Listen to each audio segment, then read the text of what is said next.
নমস্কার। অনেকের ক্ষেত্রে দেখা যায় যে বাড়িতে জুতো রাখার জায়গাটা ঠিকঠাকভাবে আপনারা করে উঠতে পারেননি। যেখানে ইচ্ছা সেখানে জুতো রেখে দিচ্ছেন, বাইরে থেকে এসছেন রেখে দিচ্ছেন। এটা কিন্তু বাস্তু সমস্যা তৈরি করার একটা জায়গা নিজেরাই কিন্তু ডেকে নিয়ে আসছি আমরা।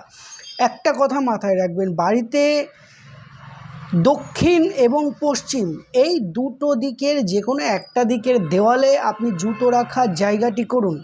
দেখবেন বাড়ির মধ্যে থেকে যে সমস্ত নেগেটিভ ঊর্জা আছে সেগুলো ধীরে ধীরে কিন্তু বাইরে বেরাতে থাকবে এবং বাড়ির মধ্যে সুখ শান্তি কিন্তু অতি অবশ্যই বিরাজ করবে। বাস্তুশাস্ত্র কিন্তু সেটাই বলছে। তাহলে আপনার বাড়ির দেখুন দক্ষিণ এবং পশ্চিমের দেওয়ালে বা দক্ষিণ বা পশ্চিমের যে কোনো জায়গায় জুতো রাখার ব্যবস্থা আজই করুন। দেখবেন যে বাস্তু অতি অবশ্যই ভালো থাকবে, তার সাথে সাথে ভাগ্য আপনাদের সাথে থাকবে।